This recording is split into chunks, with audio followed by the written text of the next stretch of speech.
उम्मीद है आप सभी इस टाइम पीरियड में सेफ़ और हेल्दी होंगे।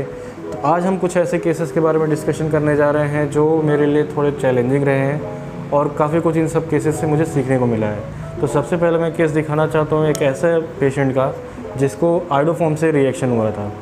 तो जिस दिन मेरी आरसीटी कंप्लीट हुई थी उसके ठीक अगले दिन, जब मैंने ऑब्जर्वेशन कंप्लीट कर दिया था, उसके ठीक अगले दिन उसको पेन होना स्टार्ट हुआ और पेन इतना उनका ज़्यादा सीवियर था कि उनका मुझे दोबारा जीपी निकालना पड़ा। और जब मैंने एक्सरे लिया तो उसमें काफ़ी ज़्यादा बोन लॉस वगैरह देखा। जब सारा प्रोसीजर बिल्कुल सब कुछ सही होने के बावजूद जब ऑब्जर्वेशन के बाद प्रॉब्लम आई तो ये मेरे लिए थोड़ा सोचने की बात थी कि ऐसा कैसे हो सकता है। तो जब मैंने एक्सरे किया तो उसके बाद मुझे बोन लॉस दिखा। उसके बाद जब मैंने जीपी वगैरह निकाल दी तो उसके बाद क्लीनिंग एंड शेपिंग की कैनाल की दोबारा मैंने। तो जब ऐसे 2 या 3 अपॉइंटमेंट में मैंने इसके कंप्लीट की थी सारी प्रोसेस, बीएमपी वगैरह दोबारा जब करने के बाद, उसके बाद मैंने जो सीलर था वो मैंने चेंज कर दिया। मैंने कैल्शियम हाइड्रोक्साइड विद आइडोफॉर्म के साथ हटा के मैंने उसमें zinc oxide eugenol sealer use किया। तो zinc oxide eugenol sealer use करने के बाद पेशेंट बिल्कुल नॉर्मल हो गया और उसकी पेन भी सबसाइड हो गई और कोई अदर कॉम्प्लिकेशन नहीं आया।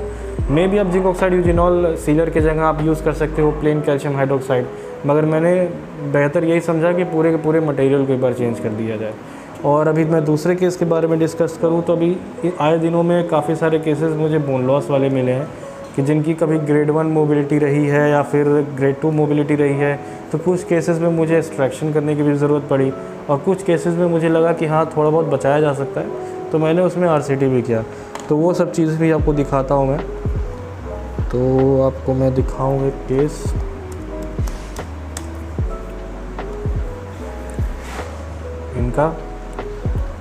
इनका आप देख सकते हैं एंटीरियर में काफ़ी ज़्यादा बोन लॉस था अपाइकल एरिया में और अनफॉर्चुनेटली इनका जो था टूथ बिल्कुल ऐसा नहीं था कि बहुत ज़्यादा मोबाइल था, ग्रेड 1 मोबिलिटी के साथ था तीनों का तीनों। तो मैंने सोचा था कि क्यों ना इसकी एक बार आरसी कर ली जाए। अगर एक्सट्रैक्शन कर देते हैं तो एंटीरियर टूथ एक्सट्रैक्ट करने के बाद एस्थेटिकली बिल्कुल अच्छा नहीं दिखता और इन पेशेंट की एज भी ज़्यादा थी तो मुझे नहीं लगता था कि ब्रिज जो है इनके एडजेसेंट टूथ उतना अच्छा सपोर्ट कर पाएंगे।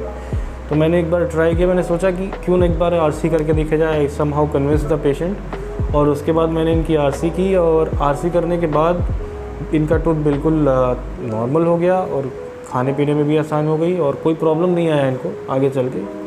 और इसी तरीके से कुछ केसेस ऐसे रहे हैं मेरे करियर में कि कुछ केसेस बिल्कुल अच्छे से गए, बीएमपी वगैरह भी अच्छे से हुई, ऑब्जर्वेशन भी अच्छी हुई, कुछ दिन के बाद कॉम्प्लिकेशंस आ गए। तो ऐसे केसेस आते हैं कभी कभी क्लिनिक पे, तो you should always expect the unexpected coming at your clinic.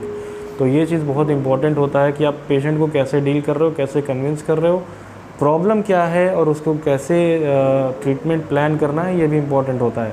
तो ज़रूरी नहीं है कि हमारा ट्रीटमेंट बिल्कुल 100% सक्सेसफुल हो जाए, 95% से ऊपर एवरेज होना चाहिए एटलीस्ट, लेकिन हम 100% श्योरिटी किसी को नहीं दे सकते in the root canal treatment, but we can save the tooth that we can try.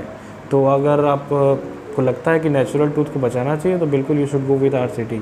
काफ़ी सारे केसेस इस बीच में बढ़ रहे हैं, लोग जागरूक हो रहे हैं और लोग आरसीटी करवाने के लिए काफ़ी अब आसानी से मान जाते हैं पहले के मुकाबले। रूरल एरियाज़ में भी मैंने नोटिस किया है कि पहले के मुकाबले आरसीटी के केसेस अब बढ़ रहे हैं। तो अभी और एक केस मैं दिखाता हूँ आपको जिसमें उसमें भी बोन लॉस हुआ था इनका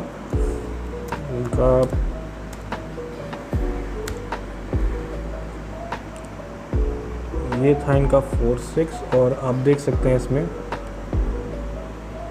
ये इनका भी अपाइकल एरिया में बोन लॉस हुआ पड़ा था और थोड़ी बहुत पैथोलॉजी भी थी। तो मैंने सोचा कि एक बार इसकी बीएमपी करके कुछ टाइम तक ओपन ड्रेसिंग दिया और तकरीबन 2 अपॉइंटमेंट में मैंने ओपन ड्रेसिंग दिया ताकि जितनी भी पैथोलॉजी हो वो मे भी इसी पाथ के थ्रू जो मैंने कैनाल अपाइकल में ओपन किया है इसी पाथवे के थ्रू बाहर हो जाए और क्या बोलते हैं पूरा स्टरलाइज इन्वायरमेंट क्रिएट हो जाए वहाँ पे। तो डिफरेंट मटेरियल्स मैंने ट्राई किए थे। एक बार नॉर्मल सलाइन से भी इरीगेट करते हैं, सोडियम हाइपोक्लोराइड नॉन एडवाइजेबल होता है, कुछ केसेस में करना पड़ता है। तो उस केसेस में आप रबर डैम वगैरह यूज़ करिए because it will create a lot of gag reflex, तो उस चीज़ का भी ध्यान देना पड़ता है। तो ऐसे केसेस आएंगे जो थोड़े बहुत आपके लिए क्रिटिकल होंगे। कई बार होता है ऐसे केसेस जब आप उठाते हो तो पेशेंट का दर्द आराम नहीं होता कुछ दिनों तक। तो पेशेंट को लगता है कि मैंने आरसीटी करवाई उसके बाद भी दर्द आराम क्यों नहीं हो रहा है। तो आप पेशेंट को कन्विंस करो कि ऐसा ये प्रॉब्लम है, इसको सही होने में थोड़ा टाइम लगेगा, तो इस चीज़ को लेकर थोड़ा सा पेशेंट नॉर्मल हो जाएगा। तो ये सारी केसेस ऐसे रहे हैं मेरे लाइफ में कि थोड़े बहुत इश्यूज़ आए हैं, कभी और पेशेंट कन्विंस नहीं हो पाता है तो उन्हें समझाना पड़ता है, रेडियोग्राफ दिखाना पड़ता है, ये सब चीज़ें उनको बतानी पड़ती हैं, कुछ टेक्निकल कुछ टर्मिनोलॉजिकली उनको समझाना पड़ता है। अरे कहना क्या चाहते हो? तो लेमैन लैंग्वेज में भी समझाएंगे तो पेशेंट कई बार नहीं समझता, तो कुछ चीज़ें उनको बतानी पड़ती हैं कि जो उनके लिए बेहतर क्या है। कई बार पेशेंट नहीं समझ पाता है लेकिन उनको आपको बताना पड़ता है। और अभी मैं कुछ केसेस ऐसे दिखाना चाहूँगा जिसमें मेरे कोई एक्सपेक्टेशन नहीं थी कि कभी फ़ाइल टूटेगी हमारी। आज तक मेरी कभी फ़ाइल टूटी नहीं थी, मगर मेरे 2 केसेस में ऐसे थे कि बिल्कुल न्यू फ़ाइल मैंने निकाला था और न्यू फ़ाइल कैनाल में डालते ही वो ब्रेक कर गया। तो वो मेरे लिए काफ़ी यूनिक चीज़ था, अजीब चीज़ था मेरे साथ जो पहली बार हुआ था। तो आपको एक फ़ाइल के मैं केसेस दिखाता हूँ।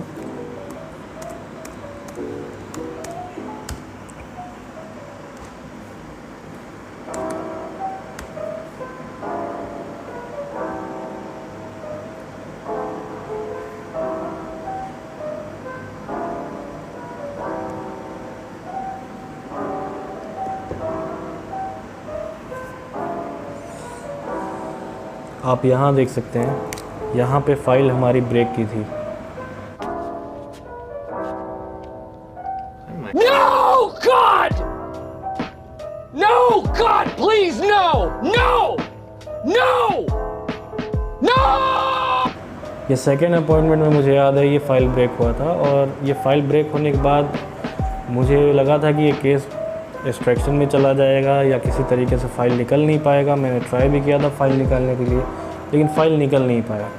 तो मैंने अपने सीनियर से बात की और कुछ हमारे जो टीचर्स थे मैंने उनसे बात की, तो उन्होंने कहा फ़ाइल को आप एज इट इज़ छोड़ दो, उसको बाईपास करो। तो मैंने बाईपास करने की भी कोशिश की तो बाईपास नहीं हो पा रहा था। तो मैंने कैल्शियम हाइड्रोक्साइड विद आइडोफोन को बिल्कुल एक प्रेशराइज सिरिंज में मैंने उसको इंजेक्ट किया, और इंजेक्ट करने के बाद मैंने पूरा अपाइकल तक बिल्कुल उसको फिल कर दिया। मे भी मेरे पास उसका भी रेडियोग्राफ हो।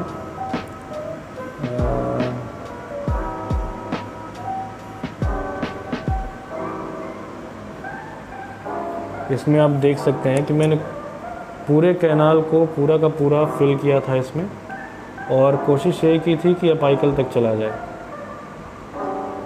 इसमें।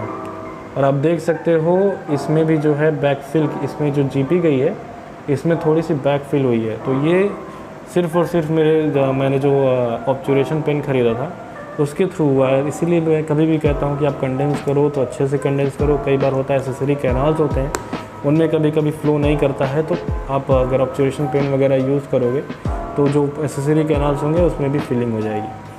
तो ओवरऑल कुछ ऐसे ही केसेस थे मेरे पास। और भी ऐसे केसेस हैं, जैसे एक और केस मैं आपको दिखाता हूँ जिसमें मुझे थोड़ी सी दिक्कत आई थी।